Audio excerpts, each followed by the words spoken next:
He was just a poor single dad working maintenance in a company where no one knew his name.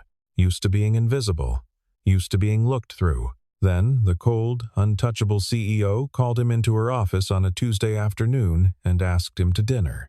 He thought it was a mistake, a joke, some kind of HR prank. It wasn't. The dinner happened in front of her billionaire family, and right there, in a room full of crystal glassware and inherited wealth, she looked her parents in the eye and said, "I'm going to marry him." A fork hit the floor. The room went silent, and the man who had never once been chosen, never been picked first, never been anyone's plan A, stood there in a borrowed blazer, not knowing that his entire life had just been rearranged. He didn't know she'd been watching him for months. He didn't know she was desperate. He didn't know that the deal she was about to offer him would cost them both everything and give them something neither of them had expected to want. Daniel Marsh had a system. He woke at 5:15, made coffee with the cheap grounds from the big tin, not the nice stuff, packed a lunch for himself, sandwich, apple, a bag of crackers, and a lunch for his daughter, Lily. Peanut butter on wheat, banana, a small juice box with the straw already poked in. He walked Lily to school by 7:40. He was clocked in at Vantage Systems by 8:05. The system worked. It had worked for 3 years. He didn't think about the fact that it had started the week his wife, Carolyn, left not for another man, not for anything dramatic, just for a different life she said she'd always wanted and had never told him about. She'd signed the papers without argument. She visited Lily twice a year, sent birthday cards on time, and carried the polite, comfortable guilt of someone who'd made a clean exit. Daniel didn't hate her for it. He just didn't think about her much anymore. He had the system. His official title at Vantage Systems was Facilities Maintenance Technician, Level 2. In practice, this meant he fixed things. Thermostats, server room cooling units, the perpetually broken coffee machine on the 4th floor that nobody could figure out except him. He wore a gray uniform with a small embroidered patch that said Daniel on the chest pocket. He kept a toolkit on a cart that had one squeaky wheel he'd never bothered to oil, a small, private joke he kept to himself. The people at Vantage Systems were, for the most part, politely ignoring. The kind of polite that doesn't require you to actually see someone. A marketing coordinator named Brittany once referred to him as the maintenance guy, directly to his face, to another person, while standing 3 feet away from him. He'd replaced the bulb she asked him to replace and moved on. He was 38 years old. He had a daughter who drew horses on the back of her homework. He had a 1-bedroom apartment where Lily slept in the bedroom, and he slept on a fold-out in the living room that he folded back up every morning before she woke. He had a toolbox that was older than his marriage and better cared for. He was, by most measures of the people in that building, nobody. But there was one afternoon, about 2 months before the dinner, that changed things, at least behind the scenes, in ways Daniel didn't yet understand. He'd been doing a routine check of the server room on the 9th floor when he noticed something. A cooling unit running hot on one side, the sensor feed showing inconsistent temperature cycling. He ran a diagnostic, found a calibration error in the intake monitoring system, a small software flag that the automated maintenance log had marked as resolved 6 weeks ago, but clearly hadn't been. If it had gone on another 48 hours, it would have triggered a full thermal event, the kind that takes servers down for days. He fixed it in 40 minutes, filed a report, flagged it to his supervisor, a tired man named Greg, who forwarded it upstairs with a single line. Maintenance caught an issue. Details attached. Nobody came down to thank him. He clocked out, picked up Lily, made pasta for dinner, and helped her draw a horse that she named Butterscotch. That was the end of it, or so he thought. 3 floors above the server room, in a corner office with floor-to-ceiling glass and a view of the downtown skyline, someone had read that maintenance report very carefully. Alexandra Voss had been CEO of Vantage Systems for 4 years. She'd been handed nothing. That was the story she told herself, And it was mostly true. She'd earned her position through a combination of strategic intelligence, complete personal sacrifice, and the ability to function on 4 hours of sleep without noticeable deterioration. She'd rebuilt the company's enterprise division from a money-losing liability into a growth engine that now accounted for 60% of revenue. The part she left out of the story was that Vantage Systems had been founded by her grandfather, that her family still held a controlling share, and that no matter how hard she worked, there would always be people in that boardroom who looked at her and saw the heir before they saw the executive. She was 36. She wore charcoal and navy. Her hair was dark, cut precisely, and never moved during presentations. She had not had a personal relationship of any kind, romantic, social, recreational, in approximately 3 years. She ate at her desk.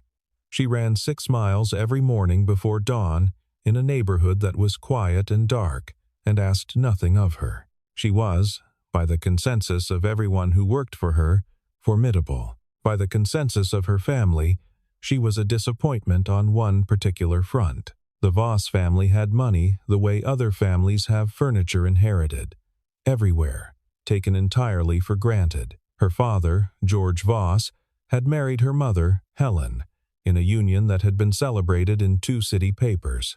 Her older brother had married the daughter of a banking family in a wedding that made the society pages. Alexandra had not married anyone. George Voss had opinions about this. Loud ones, delivered quietly, in the particular register of old money fathers who don't raise their voices because they don't have to. There was a man named Preston Whitfield he'd been mentioning for the past 8 months. The Whitfields owned a real estate development firm. Preston was 42. Divorced once, had the handshake of someone who practiced handshakes. Alexandra had met him twice at family dinners. Both times, he'd interrupted her 3 times in 20 minutes and corrected something she'd said about her own industry. Her father had a plan. A specific, calendared, inherited wealth kind of plan that involved Preston Whitfield and a merger of both family interests and both family companies. The dinner was in 3 weeks. Alexandra had exactly 3 weeks to produce a reason why she could not, under any circumstances, be available for that arrangement. She had considered many options. She kept coming back to one. She'd noticed Daniel Marsh the same way she noticed most things. Obliquely, over time, through accumulation of small observations. She'd seen him working the server room the afternoon of the cooling unit incident, had watched through the glass partition for a few minutes before a call pulled her away. She'd read the report.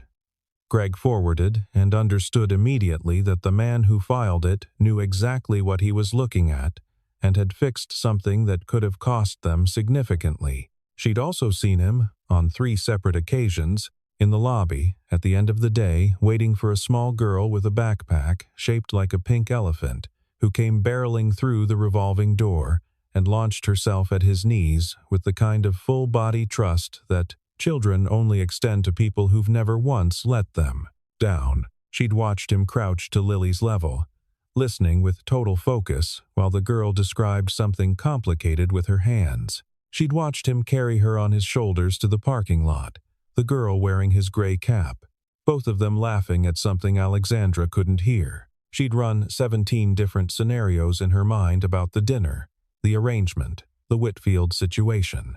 This was the only one that had all the pieces. She buzzed her assistant on a Tuesday afternoon. "Get me Daniel Marsh from facilities." He thought he'd done something wrong. That was his first thought when Greg told him he was wanted upstairs. People from facilities got called to the executive floor for one of 2 reasons. Something was broken or something was over. He ran a mental checklist of every job he'd done in the past 2 weeks and came up with nothing. He took the elevator up. The 9th floor smelled different from the rest of the building cleaner, somehow, or maybe just quieter. The carpet was thicker. The light was better. A young woman named Priya led him to the corner office. Alexandra Voss was standing at her window with her back to him. She turned when he came in. He'd seen her before in passing, at all-hands meetings where he stood in the back. He hadn't been this close to her. She was composed in the specific way of people who've practiced composure until it became architecture. She looked at him directly.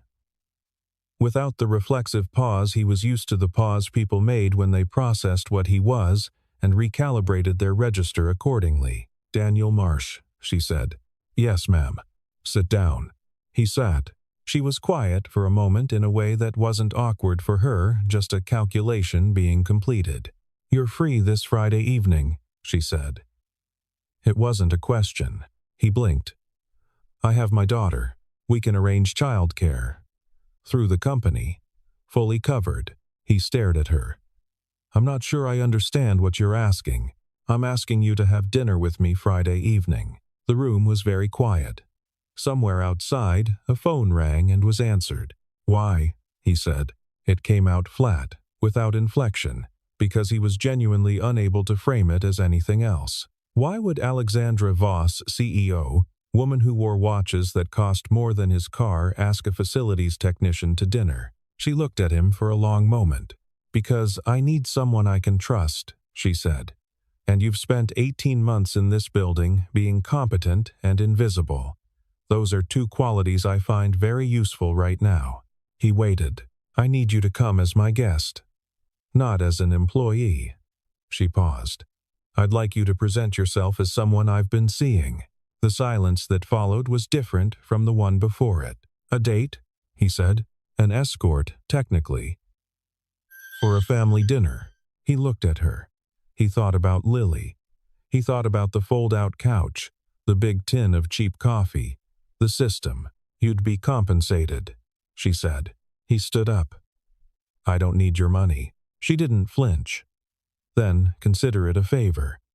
You saved this company a significant hardware crisis 6 weeks ago and received no acknowledgement. Consider Friday an acknowledgement." It was a manipulative framing, and they both knew it. He stood there for another moment, his cap in both hands. "What time?" he said. He wore the only blazer he owned, dark blue, bought for a job interview 4 years ago. It still fit. He'd polished his shoes. He smelled like the cedar soap he kept for occasions. Priya had arranged for a woman named Ruth to watch Lily, a warm, capable retired schoolteacher who lived 2 blocks away and whom Lily adored. He'd explained he had a work event. Lily had accepted this with the easygoing practicality of a child who understood that her father sometimes had to do things for reasons she'd learn about later. He met Alexandra in the lobby of a building he'd never been inside. She was waiting, wearing something dark and simple that cost more than his monthly rent and somehow made that fact invisible. She looked at him and gave a short nod, the nod of a general confirming a detail before a campaign. "We're going to my parents' house," she said. He stopped walking. "You said a restaurant." "I said a family dinner." "I assumed." "I know what you assumed." She kept walking. "I need you to stay calm and let me handle the conversation. Answer questions simply. Don't overshare. Don't apologize for anything." He caught up to her. "What exactly am I walking into?" She stopped at the car, a black car with a driver who held the door without being asked. "My father has been arranging a marriage for me," she said.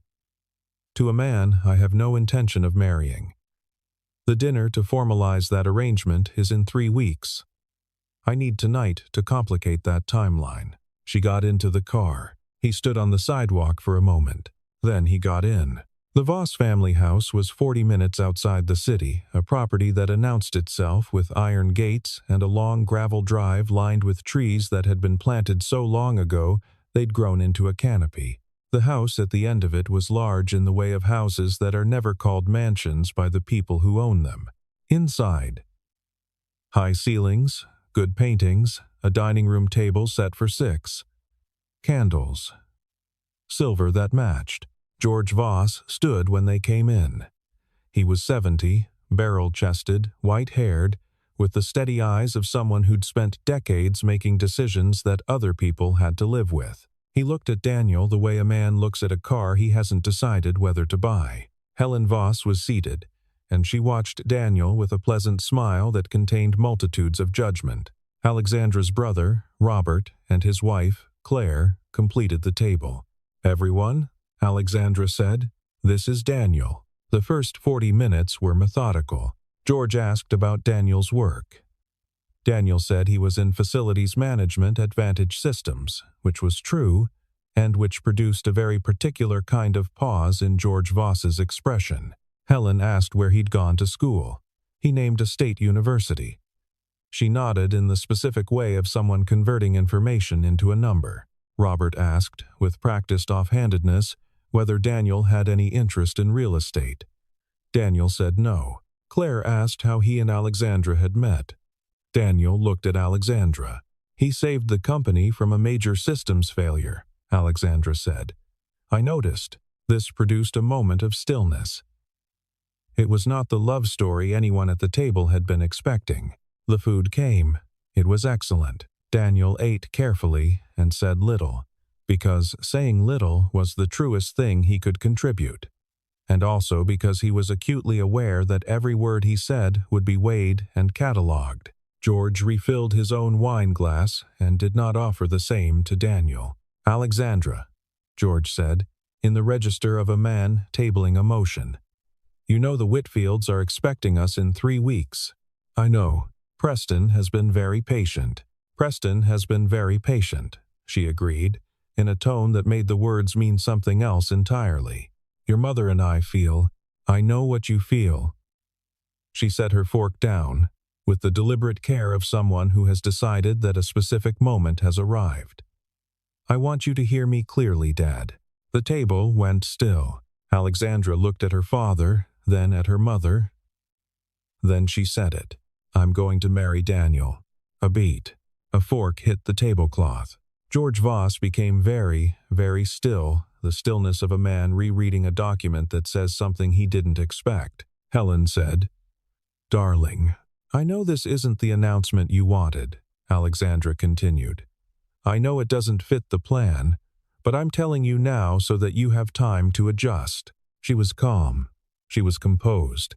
She was architecture. Daniel sat in the chair next to her and said nothing, because there was nothing to say. He was 3 moves behind in a game he hadn't known was being played, and the only thing he could do was not make it worse. George Voss looked at Daniel for a long time. "Leave us," he said. He meant everyone. Robert and Claire stood. Helen began to rise. "He stays," Alexandra said. George Voss looked at his daughter. The two of them existed in a silence that had been years in the making. Then George Voss stood, folded his napkin, and left the room. They didn't speak until the driver pulled out of the gate. "You didn't tell me that's what you were going to say," Daniel said. "I know. You told me I was accompanying you to a dinner. You didn't tell me you were going to announce our engagement to people who have lawyers. I needed your reaction to be genuine." He looked at her. "My reaction? If you'd known in advance, you would have tried to negotiate, or back out. Either way, your face would have been wrong." He was quiet for a moment, processing this. "You used me," he said. "Yes." She didn't soften it. "That was always the arrangement. I compensated you. I told you I didn't want your money, and I respect that. But this is what I needed, Daniel. And you agreed to come. I agreed to come to a dinner. Not to be announced as your future husband to 2 people who are now going to run my name through every database they have access to." She was quiet. "I have a daughter," he said. "I have a job. I have a life that is small and specific, and it works because nothing in it is complicated. You just made it complicated." She looked out the window at the dark trees passing. "I can make sure nothing touches you," she said. "My father respects arrangements. If I draw a clear line," your father looked at me like I was a door that opened onto the wrong room. He shook his head. "What happens in 3 weeks? When the Whitfield dinner comes and they're expecting you to have done something about this?" She was quiet again. "We'd need to maintain it," she said finally. "For how long?" She didn't answer. That was an answer. He looked at his window. The city was coming back into view. Orange and sprawling. "Tell me the terms," he said. She turned to look at him. "Tell me exactly what you're asking for." Hours, duration, expectations, and tell me what you're offering. Not money. Something real. She studied him. She hadn't expected that. She'd expected refusal, or a price negotiation, or wounded anger that required managing. Not this. 3 months, she said slowly. Enough appearances to make the Whitfield arrangement untenable. A formal end to the situation, something that looks like a mutual decision. Nothing that reflects badly on you. She thought for a moment. I can have your daughter enrolled in one of the better school programs in the district. Quietly, through channels that don't connect back to this. Not as payment, as a correction of something that should have been available to her already. He said nothing. And I'll acknowledge the server room incident properly, she said. Not as leverage. Because it was the right thing to do, and it wasn't done. The car moved through the city. He looked straight ahead. 3 months, he said. 3 months. And you treat my daughter with respect. Of course. He was quiet for a long time. This is going to go wrong, he said. Probably. He almost laughed. The almost laugh surprised them both. All right, he said. The first 2 weeks were strange. They'd worked out the logistics. He and Lily would come to her apartment for dinners, twice-a-week appearances that could be corroborated if needed. She'd attend one event at his neighborhood. Something casual, visible. He expected her to be stilted around his daughter. People who had no experience with children usually were, they overcorrected, spoke too loudly or too formally, made awkward jokes that landed wrong. Alexandra Voss did none of that. She came to the first dinner with no performance. She sat at his kitchen table, a table with a sticky spot near the corner that he'd never fully solved, and watched Lily explain the hierarchy of her class's rabbit population with total, unironic focus. Biscuit is in charge, Lily said. He doesn't do anything, but everyone knows. That's true of most leadership structures, Alexandra said. Lily looked at her with sudden, deep appreciation. Daniel watched this from the stove. The second week, Lily asked if Alexandra could come to a school art show. He'd started to explain that she was busy, but Alexandra, who was on her phone near the window, said without looking up. What night? She came to the art show. She stood in front of Lily's painting a large, chaotic horse with one blue leg and tremendous confidence in its overall proportions, and studied it for a genuinely long time. It's fast, she said. It's running, Lily said. I can see that. Daniel watched her face. He was watching for the performance, the polished, professional warmth that he'd expected her to deploy. It wasn't there. She was just looking at a painting, in the way of someone who had been handed something worth looking at. The third week, she showed up on a Wednesday with Thai food and a problem, a board presentation that wasn't landing, 3 slides that were losing the logic. She'd clearly planned to work on it at his kitchen table while he cooked, and had gotten partway through asking if that was acceptable before she registered that it was a strange thing to ask. The table's yours, he said. He cooked. She worked. Lily did homework at the other end of the table.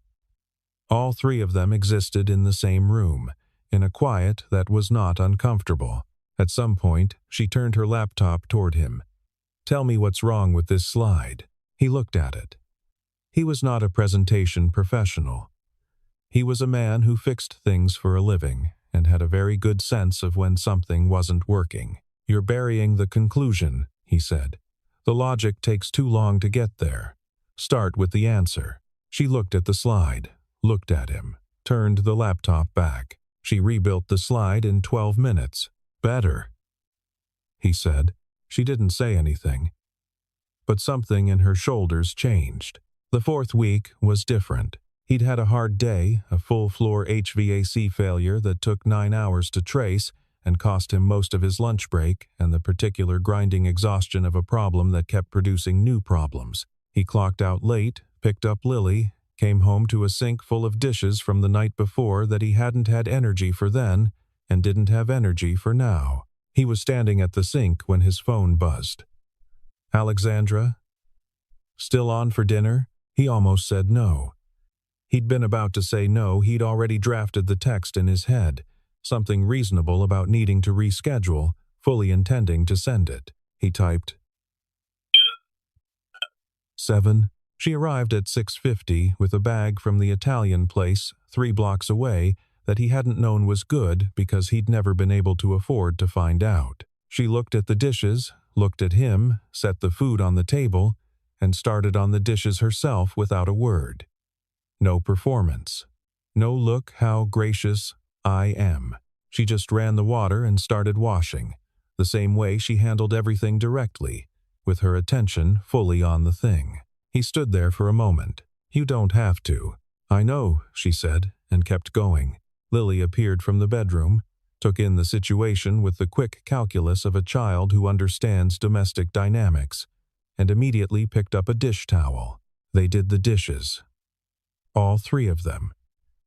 The Italian food got slightly cold, but not too cold. This is the best pasta I've ever had, Lily announced. It costs $40, Alexandra said. Lily considered this.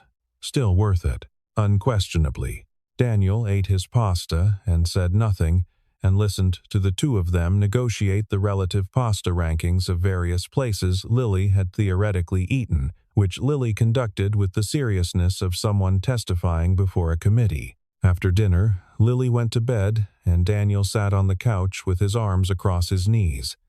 Still tired, but differently tired, the kind of tired you can breathe through.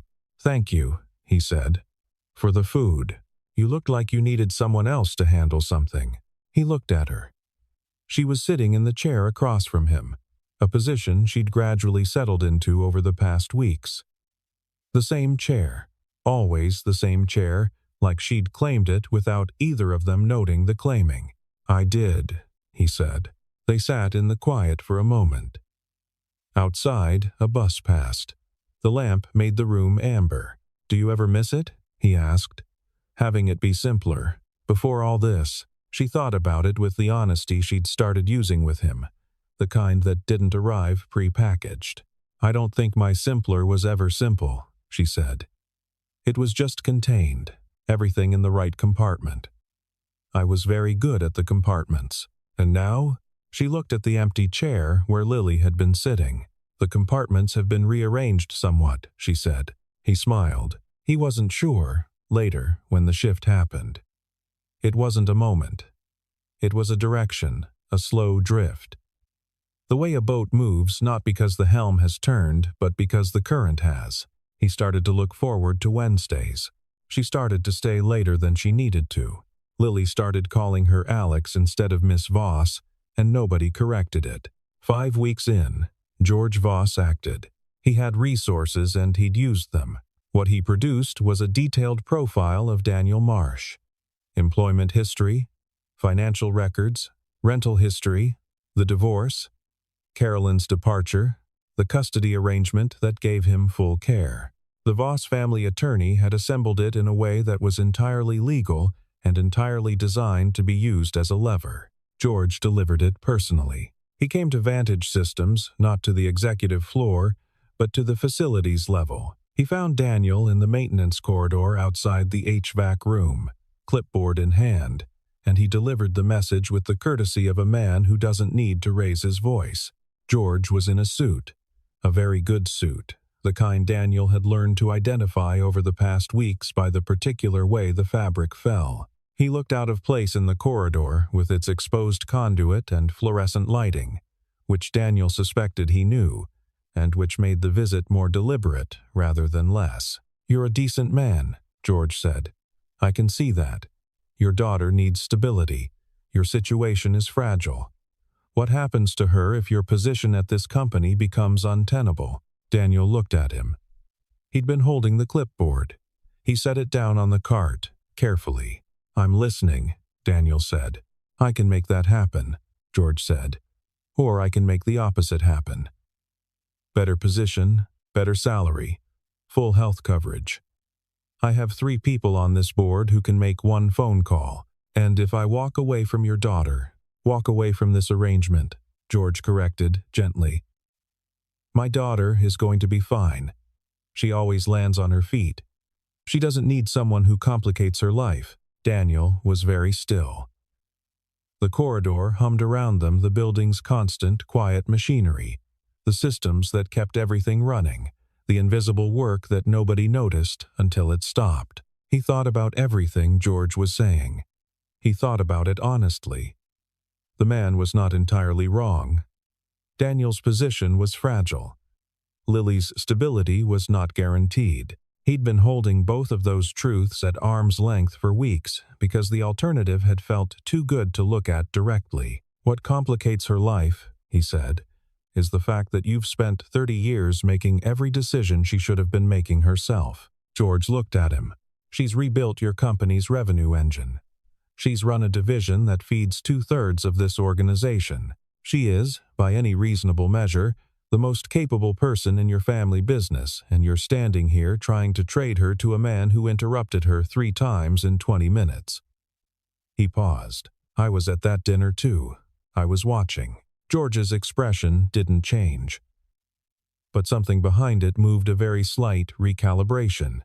The adjustment of a man who has been read accurately by someone he'd assessed as unreadable. You're emotionally involved, George said. That's not what I said.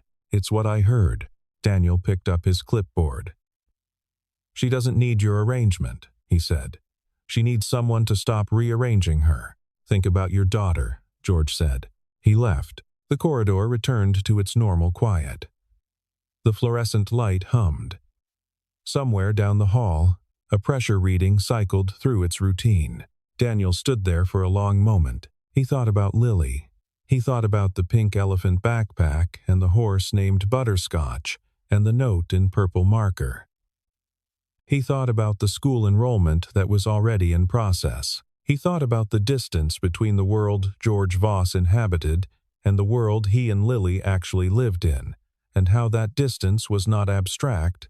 It was money, leverage, the specific power of people who could make phone calls that changed things. He thought about Alexandra. He thought about what he would be choosing, and what he would be protecting, and whether those two things could coexist. He clocked out early and went to get Lily from school. Daniel drove to pick up Lily from school.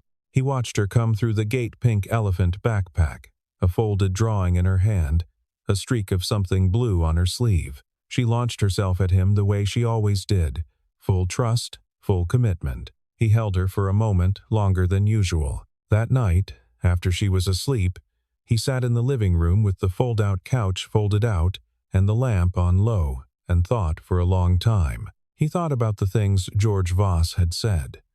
He thought about Lily's school enrollment, the better district, the opportunity that had already been set in motion. He thought about what happened if that stopped. He thought about what happened if his job stopped. He thought about Alexandra, not CEO Alexandra.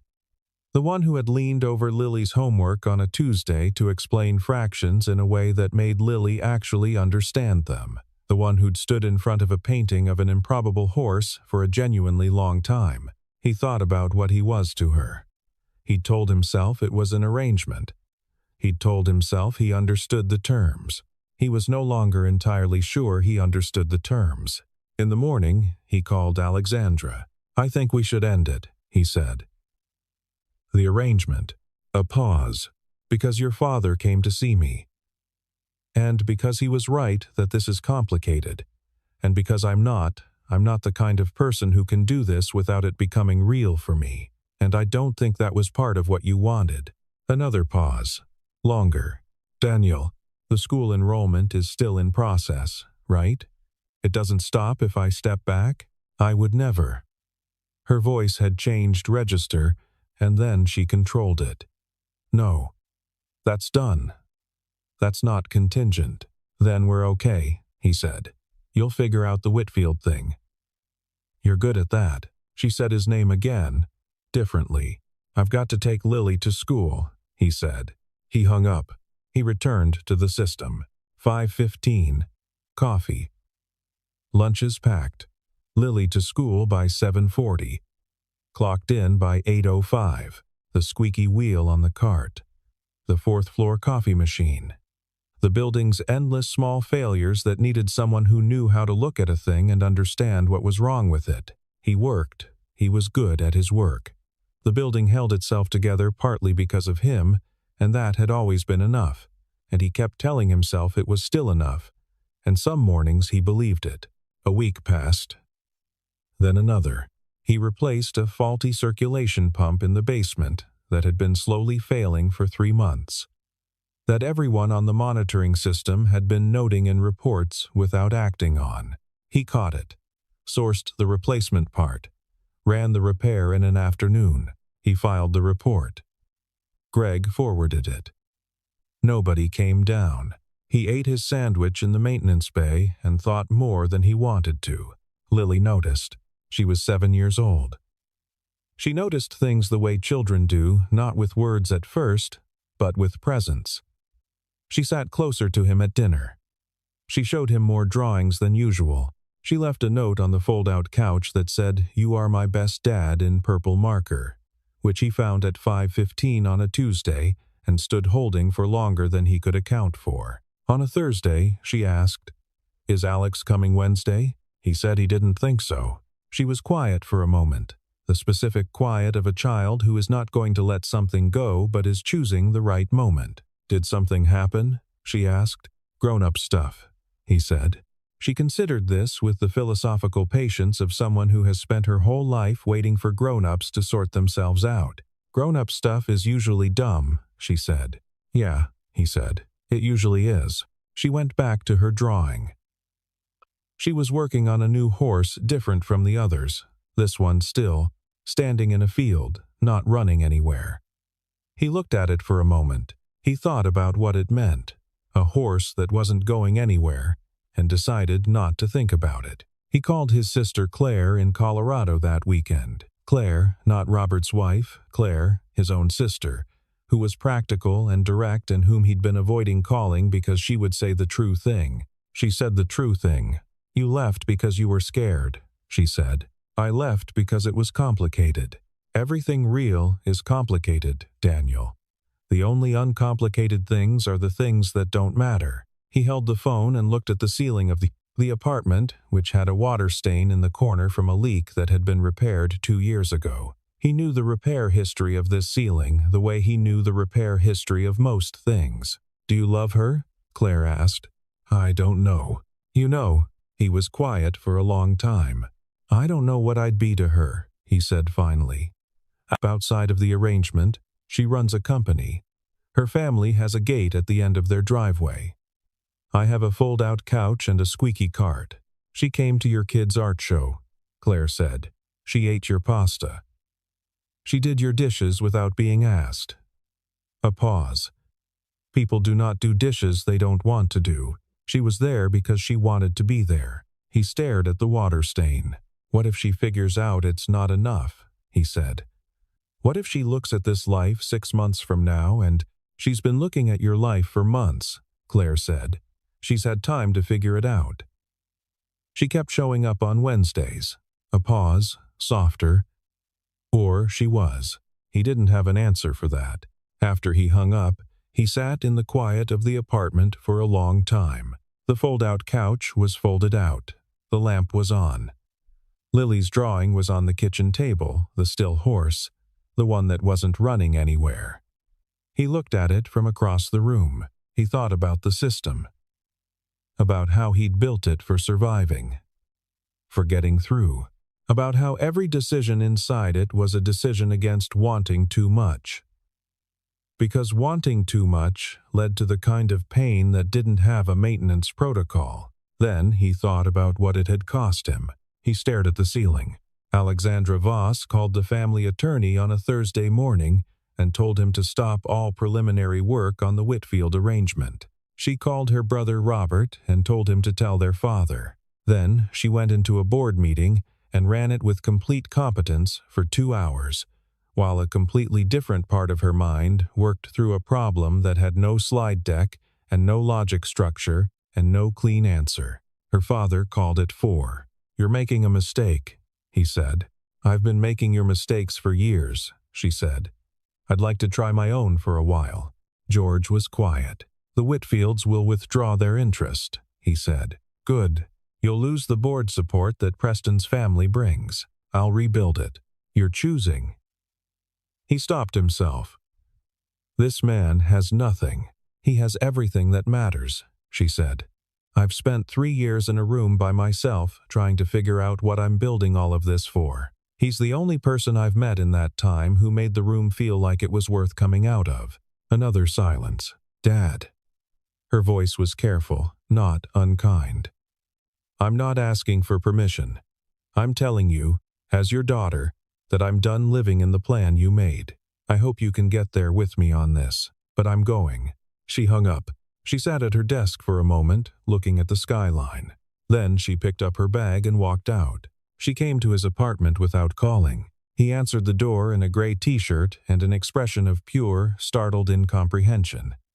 Behind him, Lily was visible at the kitchen table, coloring something elaborate. I resigned from the Voss board seat, Alexandra said. He stared at her. I'm keeping my CEO position, that's mine. I earned it. But I resigned the family seat, which means my father's leverage over company matters is considerably reduced, which means certain arrangements he was considering are no longer viable. She paused. I also told him that the Whitfield situation was finished. Permanently. He stood in the doorway. I came to say something, she said. Not as a negotiation, not with terms. She looked at him directly. I came to say that I don't need the arrangement anymore. I don't need a shield, or a tactic, or a timeline. Something was happening in his chest that he had no maintenance protocol for. I came to say that I've been in that apartment by myself for years, and I forgot what it felt like to be in a room with people who aren't performing at each other. And then I was at your kitchen table. She stopped. I came because the horse painting is the best thing I've seen in a year, and I want to see what she makes next. He said nothing. I'm not asking for a decision, she said. I'm just. She stopped again, not because she'd lost the words, because she was being careful with them. I'm telling you that this stopped being an arrangement for me a while ago, and I should have said it instead of waiting for you to say it first. Behind him, Lily's chair scraped. Small footsteps crossed the kitchen. Lily appeared at his side, looked at Alexandra, and said, Are you staying for dinner? Dad's making the pasta. Daniel looked down at his daughter. He looked up at Alexandra. She was watching him with the expression of someone who has already made their decision and is simply waiting to see if it lands. He stepped back from the door. Come in, he said. She stayed for dinner. She stayed for the dishes. She stayed while Lily showed her the latest drawing, not a horse this time, a whole herd of them.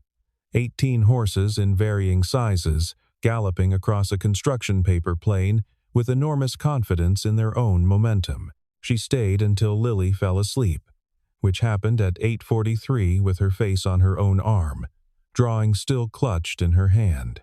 He and Alexandra sat at the kitchen table after, with the lamp on low and 2 cups of the cheap coffee he'd apologized for it, and she'd said don't and meant it.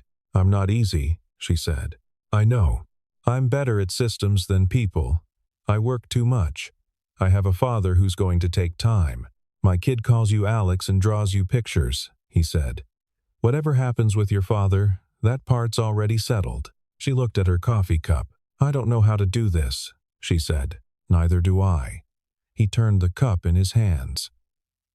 Carolyn, leaving, I stopped believing in the forward together thing.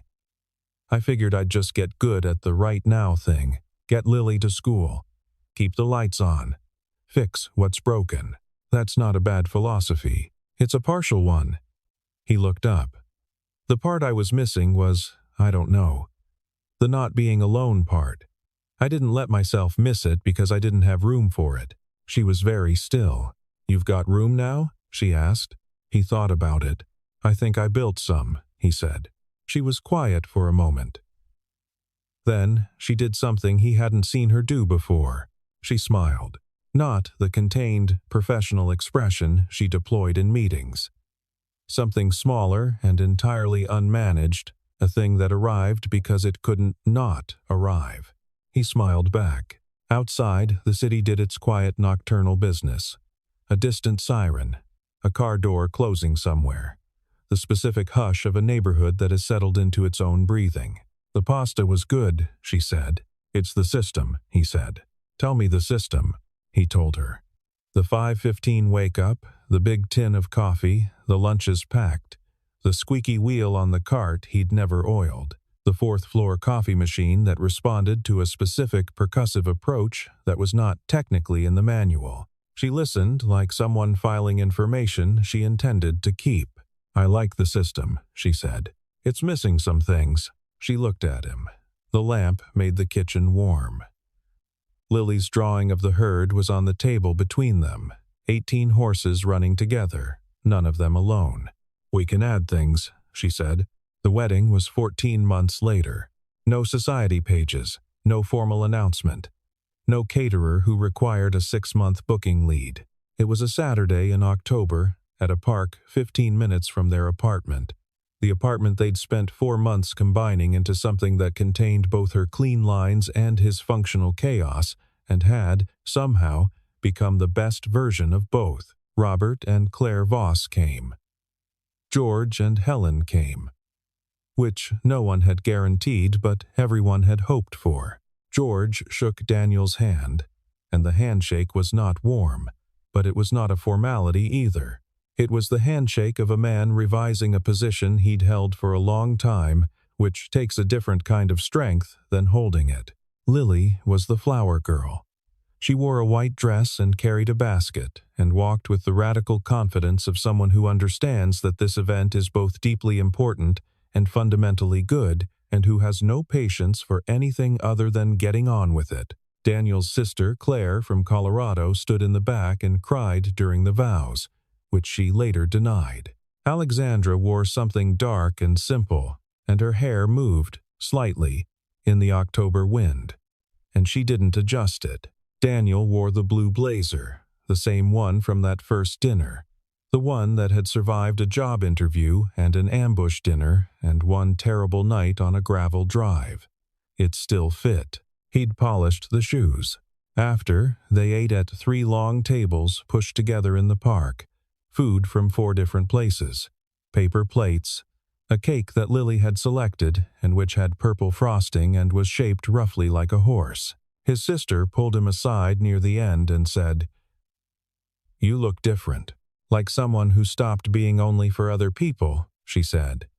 "Started being for yourself a little too." He thought about that. "Lily did the heavy lifting," he said.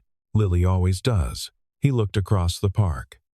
Alexandra was sitting with Lily, the two of them close together, over something on the table, another drawing, he thought. Another horse, another small world being put on paper with total confidence in its own proportions. He stood there for a moment and let himself look. He had been invisible for a long time.